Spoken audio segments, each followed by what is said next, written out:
এখান থেকে যে যে ইম্পর্টেন্ট টপিকগুলো তোমার লিখতে হবে সেগুলো লিখো, সবাই লিখো। তাহলে আমাদের চারপাশে এখান থেকে এগুলো তো পড়ি না, আমি এগুলো একটু আন্ডারলাইন করে দিচ্ছি। তাহলে চারপাশে কিভাবে যোগাযোগ করব, কিসের মাধ্যমে, কিসের মাধ্যমে রে?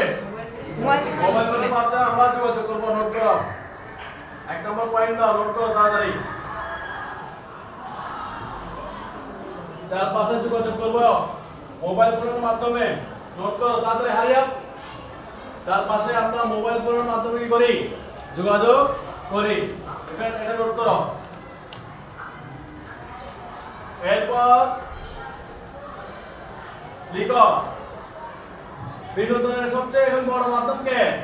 টেলিভিশন। বিনোদনের সবচেয়ে বড় মাধ্যম কে? টেলিভিশন। এই দুটো বিষয় লিখো। 2 নম্বর লিখো, বিনোদনের সবচেয়ে মাধ্যম হলো কি? টেলিভিশন। এরপর একটা ছোট প্রশ্ন লিখো, ছোট একটা প্রশ্ন লিখো।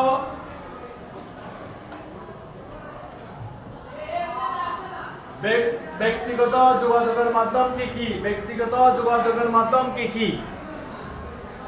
ব্যক্তিগত যোগাযোগের মাধ্যম যেমন মোবাইল ফোন হতে পারে, টেলিভিশন হতে পারে, ল্যাপটপ হতে পারে, মেইল হতে পারে, এগুলো লিখবে। ব্যক্তিগত যোগাযোগের মাধ্যম কি হতে পারে? ঠিক আছে, তাড়াতাড়ি লিখো, হারিয়া।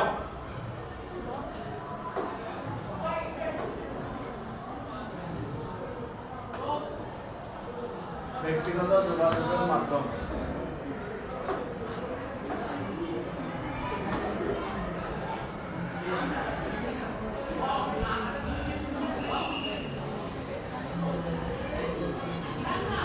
এরপর আসো মোস্ট ইম্পর্টেন্ট টপিক।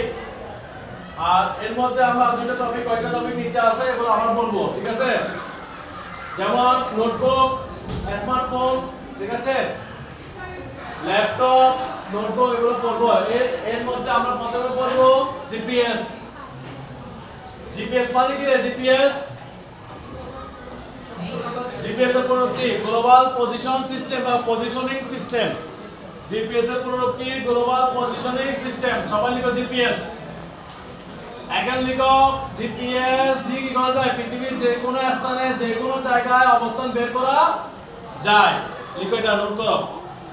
জিপিএস দিয়ে পৃথিবীর যে কোনো স্থানের অবস্থান নির্ণয় করা যায়। নোট করে লিখো। জিপিএস এর পুনরূপ কি? জিপিএস এর পুনরূপ কি? গ্লোবাল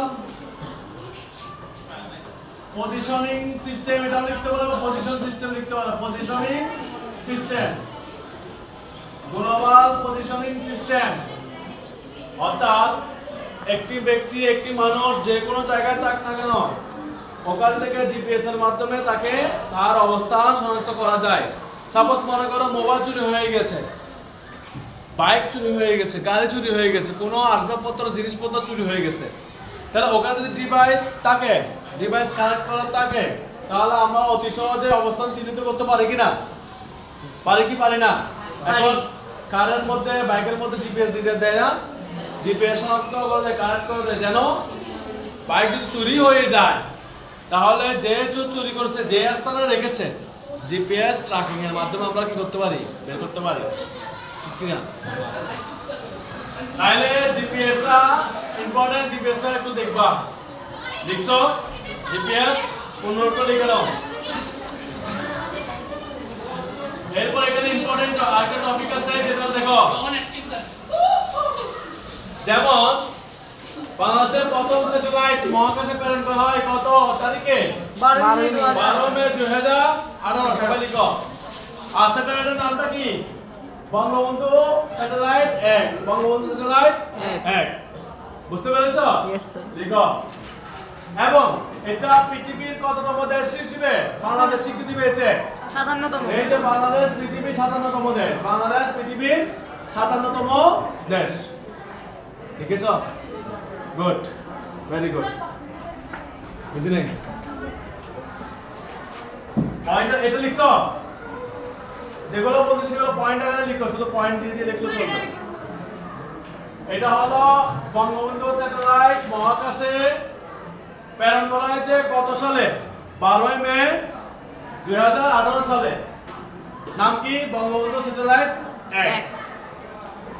এবং এটা বিশ্বের বা পৃথিবীর কততম দেশ হিসেবে বাংলাদেশ 57তম স্বীকৃতি পেয়েছে? 57তম দেশ হিসেবে।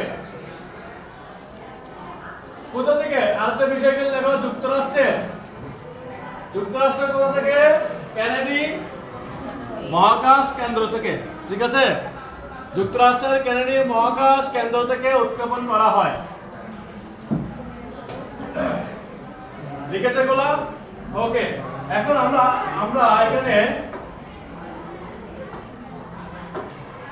যে যে বিষয়গুলো আমরা আজকে লেসনে ছিল, এই পাঠে ছিল, সেগুলো কি?